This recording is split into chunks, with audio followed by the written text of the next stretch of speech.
Part 5 of the Indian Constitution, spanning Articles 101 to 151, acts as the engineering blueprint for the Union's distribution of power. It establishes the absolute numerical and procedural rules governing who is permitted to hold power inside the Union legislature. Article 101 dictates that no individual can simultaneously hold a seat in both Parliament and a state legislature.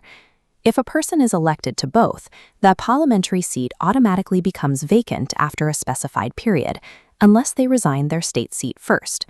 The system also demands active participation.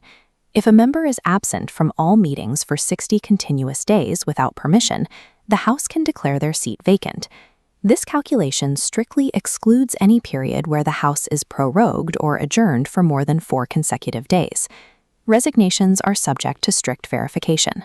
Following the 33rd Amendment, if the chairman or speaker receives a resignation but determines through inquiry that it is not voluntary or genuine, they are legally bound to reject it.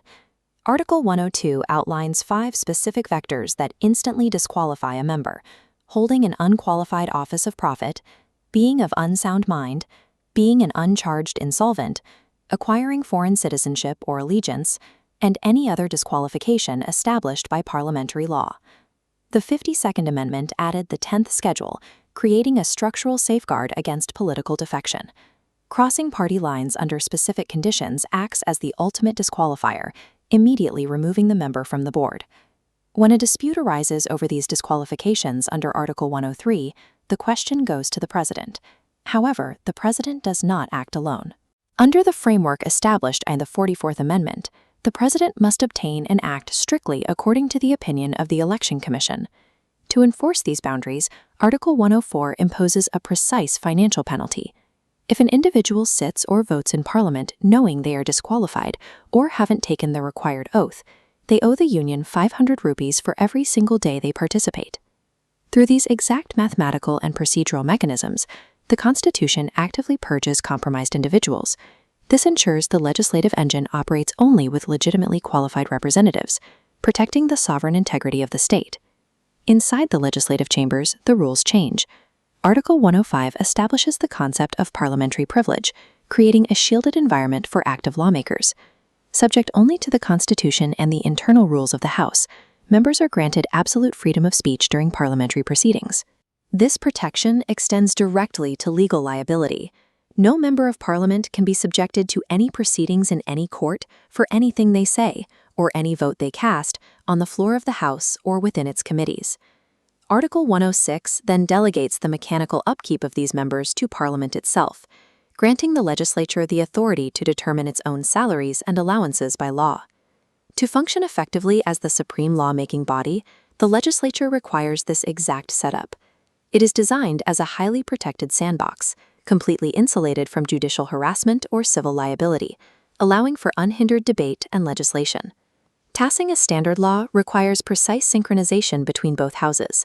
Under Article 107, an ordinary bill can originate in either house, but it only passes when both agree on the exact text.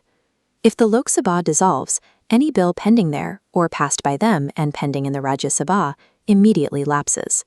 To resolve a legislative deadlock, Article 108 provides a bypass mechanism. If one house rejects a bill, or the houses fundamentally disagree on amendments, or 6 months pass without action, the President can summon both houses to a joint sitting to deliberate and vote as a single body. There is one strict exception to this bypass. A joint sitting can never be used to resolve a dispute over a money bill. Article 110 defines a money bill with strict parameters. It must exclusively deal with matters like the imposition or abolition of taxes, the regulation of government borrowing, or the appropriation of funds from the Consolidated Fund of India. For these financial matters, Article 109 establishes the absolute supremacy of the lower house. A money bill can only be introduced in the Lok Sabha. Once passed, the Rajya Sabha has exactly 14 days to return it with recommendations. The Lok Sabha can simply reject those recommendations, and the bill is deemed passed. If a question arises over whether a piece of legislation qualifies as a money bill, the Speaker of the Lok Sabha makes the final decision, and their certifying signature cannot be challenged. Once a bill passes Parliament, Article 111 requires the President's assent.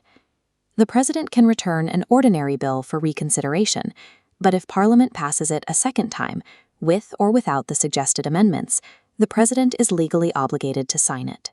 By removing the joint sitting option and imposing a strict 14-day limit, the Constitution intentionally cripples the upper house on financial matters. This ensures the directly elected Lok Sabha holds the absolute ultimate power of the national purse, protecting the people's money. The management of that purse is governed by Article 112, which mandates an annual financial statement.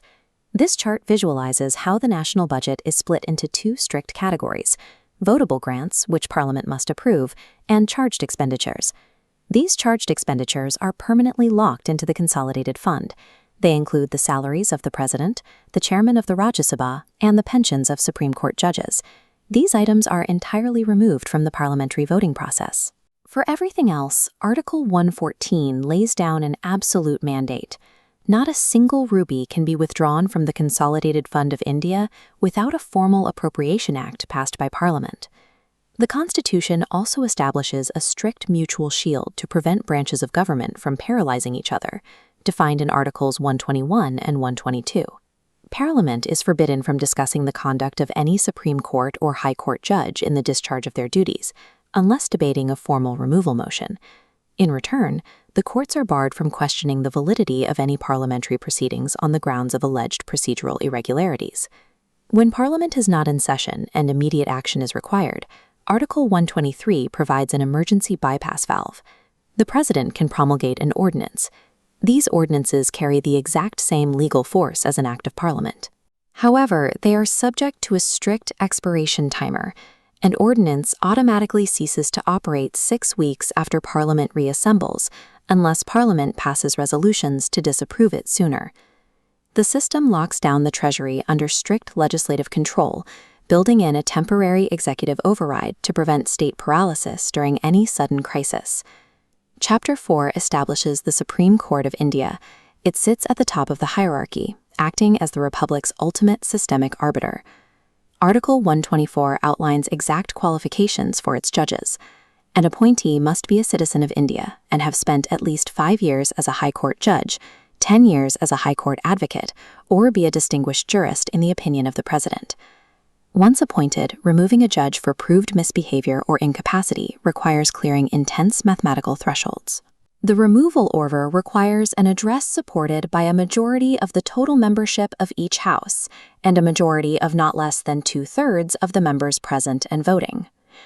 The Court holds exclusive original jurisdiction under Article 131 to resolve fundamental disputes between the Government of India and the states, or between the states themselves.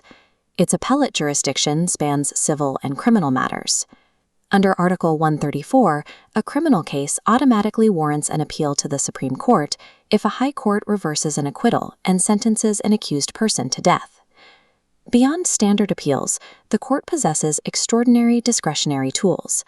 Article 136 allows it to grant special leave to appeal from any judgment in any court or tribunal in India.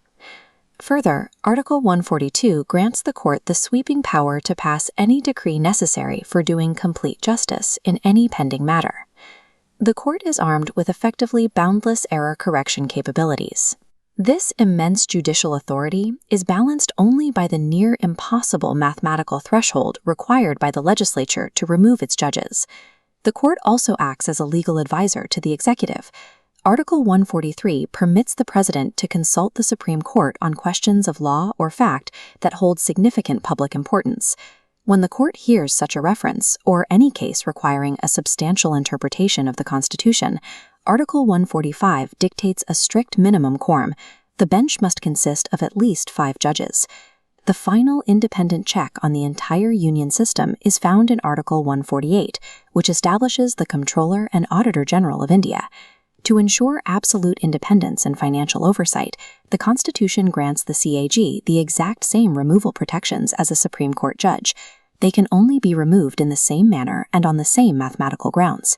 The 44th Amendment reinforced this authority in Article 150. It dictates that the form of the union and state accounts is prescribed by the President, but strictly on the advice of the CAG, legally binding the executive's reporting to the auditor's standards. In the final step of the financial life cycle under Article 151, the CAG's audit reports are submitted directly to the President or State Governor, who are then required to lay them before the respective legislature. Part 5 operates as a closed-loop equation for sovereign governance. Parliament authorizes the money, the executive spends it, and structurally invincible judges and auditors guarantee the math and the legality.